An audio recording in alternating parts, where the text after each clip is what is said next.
गुरुर्ब्रह्मा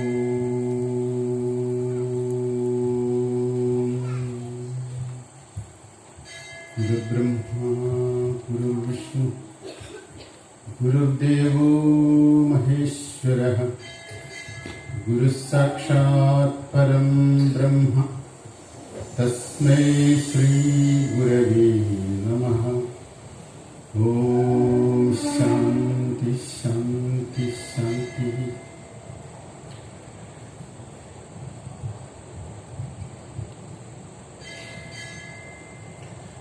വേദിയിലിരിക്കുന്ന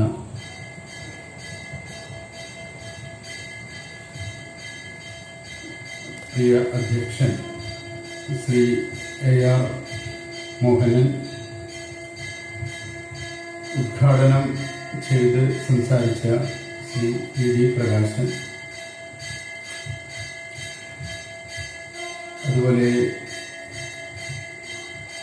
ഈ ശാഖയുടെ സെക്രട്ടറി ആയിട്ടുള്ള KP ബിജീഷ്, ദീപപ്രകാശനം ചെയ്ത ശ്രീമതി മീര വിജയൻ, ഗുരുസ്മരണ ചെയ്ത ശ്രീമതി സേതുലക്ഷ്മി, ഇവിടുത്തെ ഈ സത്സംഗത്തിൻ്റെ ആചാര്യയായ സ്വാമിനി നിത്യചിന്മയി, ശ്രോതാക്കളായി ഇവിടെ എത്തിയിട്ടുള്ള സജ്ജനങ്ങളെ, ശ്രീനാരായണ ഗുരുദേവ ഭക്തരെ, എല്ലാവർക്കും ഗുരുനാമത്തിൽ നമസ്കാരം.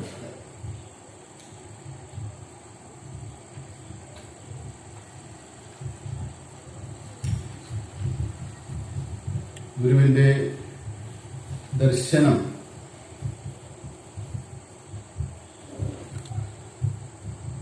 അഭേദതയാണ്, ഭേദമില്ലാത്തതാണ് ഗുരുവിന്റെ ദർശനം. മനുഷ്യർക്കിടയിൽ ഭേദമുണ്ടാകാൻ പാടില്ല, ഭേദചിന്ത വരാൻ പാടില്ല. അതാണ് ഗുരുവിന്റെ ദർശനം. എനിക്ക് ഇവിടെ വന്നപ്പോ വാസ്തവത്തില് വലിയ സന്തോഷം തോന്നിയെങ്കിലും ഈ കസാര എനിക്ക് അത്ര ചേരുന്നതല്ല. ഒരു സാധാരണ കസേരയിൽ ഇരിക്കാൻ എനിക്കിഷ്ടം. എന്തോ ഒരു വല്ലായ്മ അതിലിരിക്കുമ്പോൾ. നിങ്ങൾക്ക് സന്തോഷമുണ്ട് നന്നായിരിക്കാം, പക്ഷേ എന്നെ സംബന്ധിച്ചിടത്തോളം ഇത്രയും ഒരു വലിയ കസേരയൊക്കെ ഇട്ട് ആദരണീയമായ ഒരു സ്ഥലം എന്ന രീതിയിൽ നിങ്ങൾ എന്നെ പ്രതിഷ്ഠിച്ചിരിക്കുകയാണ് ചെയ്യുന്നത്. അത് നിങ്ങളോട് എൻ്റെ വിഷമം ഞാൻ ആദ്യം പറഞ്ഞു എന്ന് മാത്രം.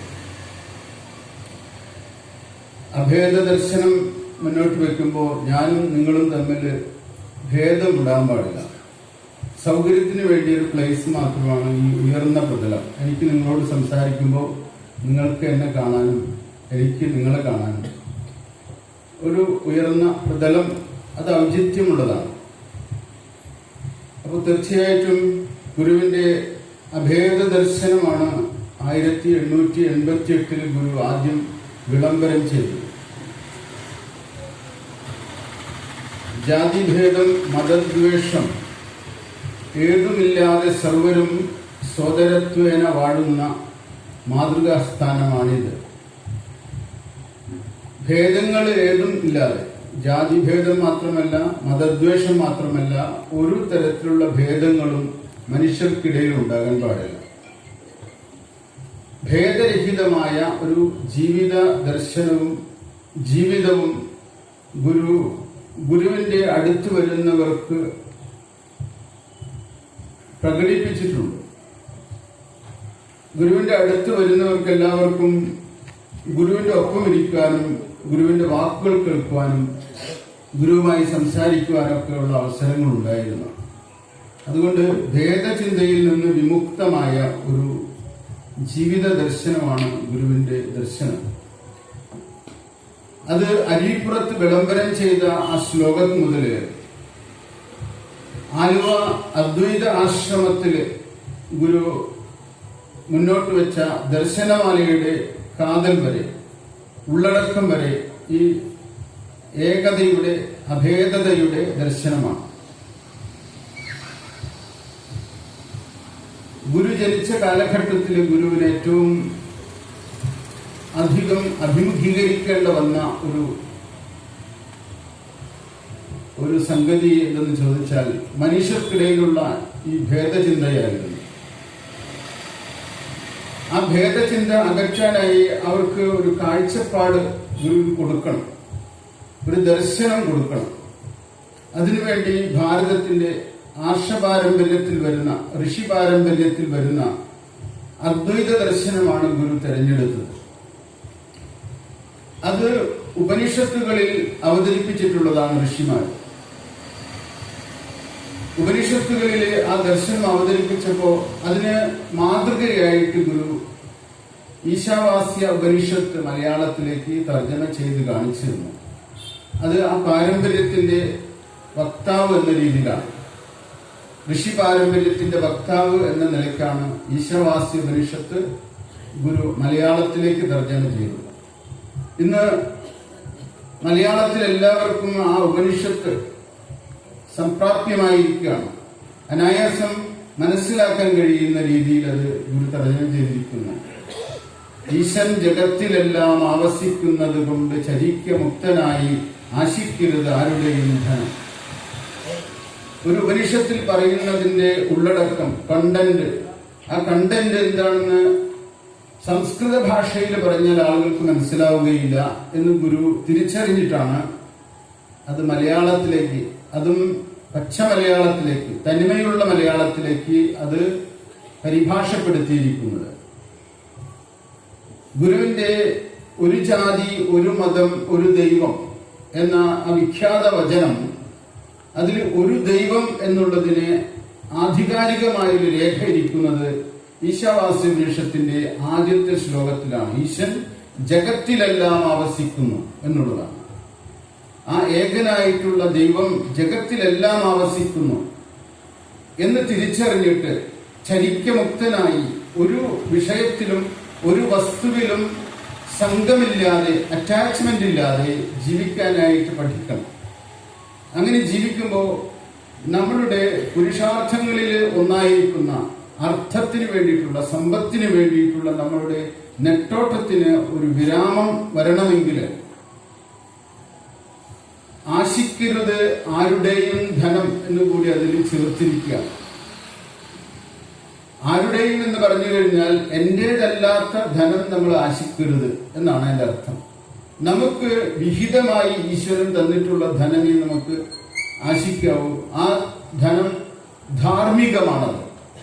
ധാർമ്മികമായ ധനം നമുക്ക് ആഗ്രഹിക്കാം, അധാർമികമായത് ആഗ്രഹിക്കാൻ പാടില്ല എന്നുകൂടി അതിലൊരു അർത്ഥം ഇരിക്കുന്നുണ്ട്. അപ്പോ ഗുരുവിന്റെ ജീവിതം കൊണ്ട് ഗുരു നമ്മളെ ഏറെക്കുറെയൊക്കെ എഡ്യൂക്കേറ്റ് ചെയ്തിട്ടുള്ളത് ധർമ്മത്തെക്കുറിച്ചുള്ള ബോധ്യമാണ്. ധർമ്മം എന്തെന്ന് നമുക്ക് അറിഞ്ഞുകൂടാ. സാധാരണക്കാർക്ക് അത് മനസ്സിലാക്കാനുള്ള ഒരു ഉൾക്കാഴ്ചയോ ഗ്രഹണശേഷിയോ ഒക്കെ വളരെ കുറവാണ്. അപ്പോൾ ധർമ്മത്തെക്കുറിച്ച് ഗുരു മാനവരാശിക്ക് കൊടുത്തിട്ടുള്ള ഉദ്ബോധനം, അത് ഗുരുദേവ കൃതികളിലൂടെയൊക്കെ അനവരതം നമുക്ക് പഠിച്ചെടുക്കാനായിട്ട് കഴിയും. ഈ കൺവെൻഷനിലൂടെ നമുക്ക് പഠിക്കേണ്ടതും എന്താണ് ഗുരു മുന്നോട്ട് വെച്ച ധർമ്മം. ഭാരതത്തിന്റെ ചിന്താ സമ്പ്രദായത്തില് മനുഷ്യജന്മത്തെ നമുക്ക് നാലായിട്ട് പകുത്ത് മനസ്സിലാക്കാൻ പറ്റും. ഒരു കുഞ്ഞ് ജനിച്ച് വിദ്യാഭ്യാസം ചെയ്യുന്ന കാലഘട്ടം, രണ്ടാമത് ഒരു തൊഴിൽ എടുത്ത് ഗാർഹസ്ഥ്യ ജീവിതം സ്വീകരിച്ച് അതിലൂടെ കടന്നു പോകുന്ന ഒരു കാലഘട്ടം, അതിനുശേഷം റിട്ടയർമെന്റിൻ്റെതായിട്ടുള്ളൊരു കാലഘട്ടം, പിന്നീട് സമ്പൂർണമായി സാമൂഹികമായ ജീവിതത്തിൽ നിന്നും വിമുക്തമായി ജീവിക്കുന്ന സന്യാസ കാലഘട്ടം. ഇത് ബ്രഹ്മചര്യം, ഗാർഹസ്ഥ്യം, വാനപ്രസ്ഥം, സന്യാസം എന്ന ഈ 4 ഘട്ടങ്ങള് വളരെ ശാസ്ത്രീയമായ നമ്മളുടെ ജീവിതത്തിന്റെ ഒരു പകുക്കലാണ്. ഒരു മനുഷ്യനെ സംബന്ധിച്ചിടത്തോളം മനുഷ്യന്റെ ആറ്റിറ്റ്യൂഡുകൾ, മനോഭാവങ്ങൾ ഓരോ ഘട്ടത്തിലും മാറുന്നുണ്ട്, ഓരോ ഏജിലും മാറ്റം വരുന്നുണ്ട്. ചോരത്തിളപ്പുള്ള യുവത്വത്തിലുള്ള ഒരു മനോഭാവമല്ല നമുക്ക് ഒരു 50 വയസ്സ് 60 വയസ്സൊക്കെയാകുമ്പോൾ ഉണ്ടാകുന്നത്. നമുക്കൊന്ന് വിരമിക്കണമെന്ന് തോന്നും, എവിടെയെങ്കിലും സ്വസ്ഥമായിട്ട് കഴിയണമെന്ന് തോന്നും, നമുക്ക് പ്രിയപ്പെട്ടതായിട്ടുള്ള കാര്യങ്ങൾ ചെയ്യണമെന്ന് തോന്നും. അതിനെ വാനപ്രസ്ഥം എന്ന് പറയുന്ന ഒരു ആശ്രമമായിട്ടാണ് പറയുന്നത്. ഗുരുദേവൻ ഈ വാനപ്രസ്ഥത്തെ ഈ കാലഘട്ടത്തിൽ പ്രോത്സാഹിപ്പിക്കാതെ ഗാർഹസ്ഥ്യത്തിന് ശേഷം 60 വയസ്സ് കഴിയുമ്പോൾ സന്യാസത്തിലേക്ക് ഗൃഹസ്ഥന് പ്രവേശിക്കാനുള്ള അവകാശമുണ്ട് എന്ന് ശ്രീനാരായണ ധർമ്മത്തിൽ പറയുന്നുണ്ട്. ഗുരുദേവ ശിഷ്യനായിട്ടുള്ള ആത്മാനന്ദ സ്വാമിജിയാണ് ഈ ശ്രീനാരായണ ധർമ്മം എഴുതിയതെങ്കിലും എഴുതിയ ആ ശ്രീനാരായണ ധർമ്മം മുഴുവനും ഗുരുദേവന് വായിച്ച് കേൾപ്പിച്ചു കൊടുക്കുകയും ഗുരുദേവന്റെ അംഗീകാരം വാങ്ങിയതിനു ശേഷവുമാണ് അത് പ്രസിദ്ധീകരിച്ചിട്ടുള്ളത്. അതുകൊണ്ട് അത് ഗുരുദേവന്റെ മനസ്സ് ശ്രീനാരായണ ധർമ്മം എന്ന കൃതിയിലുണ്ട് എന്ന് നമുക്ക് തിരിച്ചറിയാനായിട്ട് കഴിയും. അപ്പോ 3 ഘട്ടങ്ങളാണ് ഗുരുവിന്റെ കാലത്തെത്തിയപ്പോ. 4ാമത്തെ ഘട്ടം 3ാമത്തെ ഘട്ടം ഒഴിവാക്കിയിട്ട് സന്യാസത്തിലേക്ക് നമുക്ക് പ്രവേശിക്കാം. അതിൽ ഇവിടെ കൂടിയിരിക്കുന്ന എല്ലാവരെയും സംബന്ധിച്ചിടത്തോളം കൂടുതൽ ആളുകളും ഗാർഹസ്ഥ്യം എന്ന ആശ്രമത്തിലുള്ളവരാണ്. ബ്രഹ്മചര്യത്തിലുള്ളവരും കുറച്ചുണ്ടാകാം, വിദ്യാഭ്യാസത്തിന്റെ ആ പ്രോസസ്സിലൂടെ കടന്നു പോകുന്നവർ. പ്രധാനമായും ഗുരുദേവ ദർശനം കുടുംബജീവിതത്തിൽ എന്ന് പറയുമ്പോൾ ആ കുടുംബജീവിതത്തില് ഗുരുവിന്റെ ദർശനം എങ്ങനെ പ്രതിഫലിക്കണം എന്ന് പറയുന്ന ഒരു സെഷനും കൂടിയാണ് ഇത്. അതിൽ ഗാർഹസ്ഥ്യത്തിലെ വളരെ പ്രധാനപ്പെട്ട ധർമ്മം എന്ന് പറയുന്നത് ഗൃഹസ്ഥൻ അനുഷ്ഠിക്കേണ്ടതായിട്ടുള്ള അനുവർത്തിക്കേണ്ടതായിട്ടുള്ള ജീവിതചര്യകളാണ്. ഏതൊരു മനുഷ്യനും ഒരു ജീവിതചര്യ വികസിപ്പിച്ചെടുക്കണമെങ്കിൽ അവനൊരു ലക്ഷ്യബോധം ഉണ്ടായിരിക്കണം. മനുഷ്യ ജീവിതത്തിന് അങ്ങനെ ലക്ഷ്യമുണ്ടോ? ഉണ്ട് ഉറങ്ങി പ്രജകളെ കുട്ടികളെ ഉത്പാദിപ്പിച്ച് മരിച്ചു പോകുന്ന ഒരു രീതിയല്ലേ മനുഷ്യന്റേത് എന്ന് സാധാരണ ആളുകൾ വിചാരിക്കുമെങ്കിലും അങ്ങനെയല്ല. ഗുരു തന്നെ പറയുന്നുണ്ട്, ആത്മോപദേശ ശതകത്തിലെ ഒരു ശ്ലോകത്തിലെ ഗുരു പറയുന്നത്, ഉണരണം ഇനി ഉറങ്ങണം ഭുജിച്ചിടണം അശനം പുണരേണം എന്നിവണ്ണം അണയും അനേക വികൽപ്പം ആകയാൽ ആരുണരുവതുള്ളൊരു നിർവികാര രൂപം. മനുഷ്യര് എന്തുകൊണ്ട് ഈ ലക്ഷ്യബോധത്തിലേക്ക് വരുന്നില്ല എന്നുള്ളതാണ്. ഇത് ഗൃഹസ്ഥരായിട്ടുള്ള ആളുകളെ മാത്രമല്ല, എല്ലാവർക്കും മാനവ ജീവിതത്തിൽ ഒരു ലക്ഷ്യബോധം ഉണ്ടായിരിക്കണം. ആ ലക്ഷ്യബോധത്തെക്കുറിച്ചും ഗുരു വിശദമായിട്ട് പറയുന്നുണ്ട്. ഒന്ന്, മനുഷ്യന്റെ ആത്യന്തികമായ ലക്ഷ്യം ആത്മസാക്ഷാത്കാരമാണ്.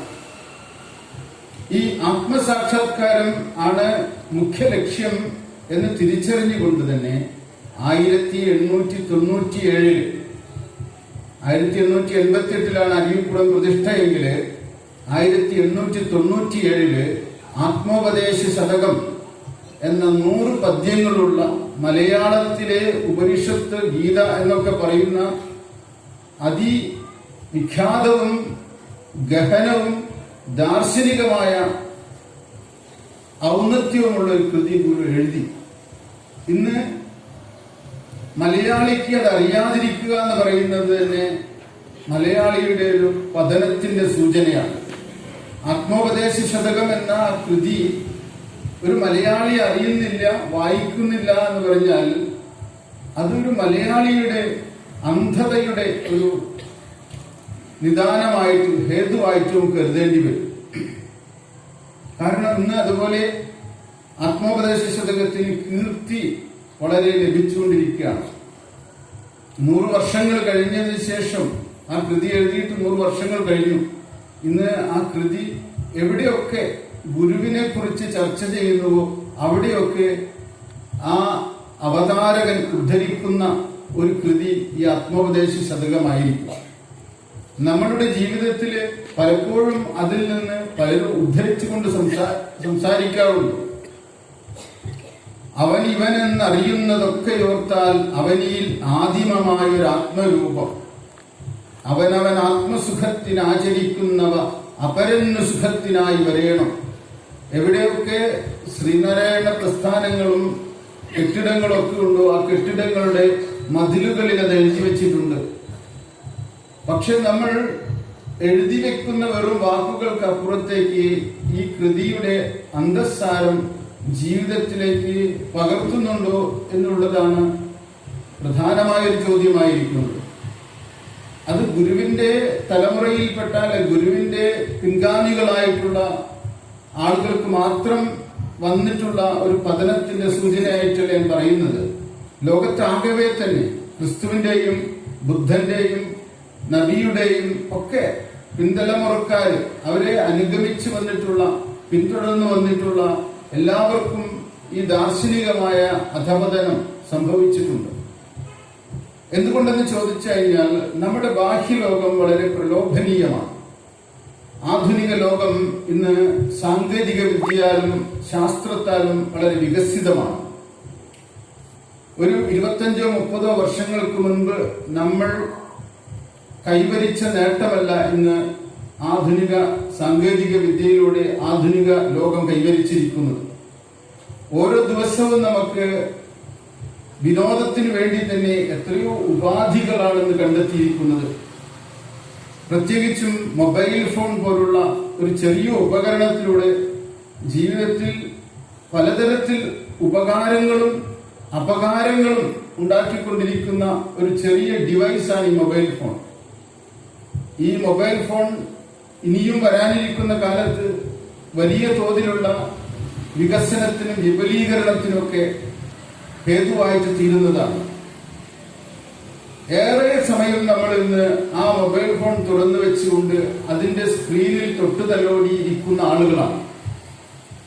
അതിനെ ആധുനികർ പറയുന്നത് നമ്മൾ കൂടുതൽ സ്ക്രീൻ ടൈമിന് വേണ്ടി ഉപയോഗിക്കുന്നു. സ്ക്രീൻ ടൈം എന്ന് പറയുന്ന ഒരു വേർഡ് പോലും ഇന്നുണ്ടായിരിക്കുന്നു. അതായത് നമ്മൾ മനുഷ്യബന്ധങ്ങളിൽ നിന്ന് അകന്നുകൊണ്ടിരിക്കുക. നമ്മളൊരു ഉപകരണവുമായിട്ടുള്ള ബന്ധമാണ് സ്ഥാപിച്ചുകൊണ്ടിരിക്കുന്നത്. ആ ഉപകരണത്തിലൂടെയുള്ള ശബ്ദവും വെളിച്ചവും ഒക്കെയാണ് നമ്മുടെ മേധയില് നമ്മുടെ മസ്തിഷ്കത്തിൽ നിന്ന് പ്രചലനം ഉണ്ടാക്കിക്കൊണ്ടിരിക്കുന്നത്. നിങ്ങൾക്ക് മൊബൈൽ ഫോൺ ഏത് തരത്തിലാണ് സ്വാധീനം ചെലുത്തുന്നതെന്നറിയാൻ നിങ്ങളുടെ മൊബൈൽ ഫോൺ ആരെങ്കിലും മോഷ്ടിച്ചാൽ മതി. ആ മൊബൈൽ ഫോൺ നഷ്ടപ്പെട്ടാൽ നിങ്ങൾ ഭ്രാന്ത് പിടിച്ച് നടക്കുന്നതാണ്. ഏറ്റവും ഭ്രാന്തമായിട്ട് നിങ്ങൾക്ക് ഭാര്യ നഷ്ടപ്പെട്ടാലും കുട്ടികൾ നഷ്ടപ്പെട്ടാലും അത്ര വിഷമുണ്ടാവില്ല. പക്ഷെ ഒരു മൊബൈൽ ഫോൺ നഷ്ടപ്പെട്ടാൽ നമ്മൾ അതിനോട് വലിയ സംഘം ഉണ്ടാക്കിയെടുത്തിട്ടുണ്ട്, അറ്റാച്ച്മെന്റ് ഉണ്ടാക്കിയെടുത്തിട്ടുണ്ട്. ഇത് ആധുനികതയുടെ പ്രത്യേകതയാണ്. ഇൻഫോർമേഷൻ ടെക്നോളജി നമുക്ക് നമ്മുടെ വിരൽത്തുമ്പിലും ചെവിയുടെ അടുത്തും കണ്ണിന്റെ മുന്നിലും കിട്ടിയിരിക്കുകയാണ്. ലോകം മുഴുവനും ഏത് ലോകത്തും നമുക്കിന്ന് സഞ്ചരിക്കാം, ഏത് ലോകത്തിലുള്ളവരോടുമായി സംസാരിക്കാം. അതിർത്തികളില്ലാത്തൊരു ലോകം സാങ്കേതികമായിട്ട് വികസിച്ചു വന്നിട്ടുണ്ടെങ്കിലും പക്ഷേ നമ്മളുടെ ജീവിതത്തിന്റെ മനസ്സിന്റെ അതിർത്തികൾ ചുരുങ്ങിക്കൊണ്ടിരിക്കുകയാണ്. ഇതാണ് ഇന്നത്തെ ഒരു വൈരുദ്ധ്യം അല്ലെങ്കിൽ കോൺട്രഡിക്ഷൻ എന്ന് പറയാം. ആധുനിക ലോകം അതിർത്തികളില്ലാത്ത വിധത്തില് വിപുലമായി കൊണ്ടിരിക്കുമ്പോൾ മനുഷ്യൻ വളരെ സങ്കുചിതനായിക്കൊണ്ടിരിക്കുകയാണ്. ഇപ്പൊ നമ്മളുടെ വീട്ടില് ഒരു അതിഥി കയറി വന്നാല് ആ അതിഥിക്ക് നമ്മൾ സമയം കൊടുക്കില്ല. ആ അതിഥിക്ക് മുഖം കൊടുക്കാത്ത കുട്ടികളായിരിക്കും മിക്കവാറും നമ്മുടെ വീട്ടിലുണ്ടായിരിക്കുക. ആ അതിഥിക്ക് അവിടെ വരുമ്പോൾ എലിയനേഷൻ, അന്യവൽക്കരണം എന്ന് പറയുന്ന ഒരു അവസ്ഥ ഉണ്ടാകും. എന്ന് പറഞ്ഞു കഴിഞ്ഞാൽ ഞാൻ ഈ വീട്ടിലൊരു അന്യനാണെന്നൊരു തോന്നൽ. അദ്ദേഹം എത്രയും പെട്ടെന്ന് ചായ പോലും കുടിക്കാതെ വീട്ടിൽ നിന്ന് ഇറങ്ങിപ്പോകും. കാരണം ഇവരെല്ലാവരും അവരുടെ സ്ക്രീനിലാണ് ഇരിക്കുന്നത്. എല്ലാവരും മക്കൾ സ്ക്രീനിൽ, മുത്തച്ഛൻ സ്ക്രീനിൽ, മുത്തശ്ശി സ്ക്രീനിൽ, അമ്മ സ്ക്രീനിൽ, അവിടുത്തെ ഗൃഹനാഥൻ സ്ക്രീനിൽ ഇരിക്കുകയാണ്.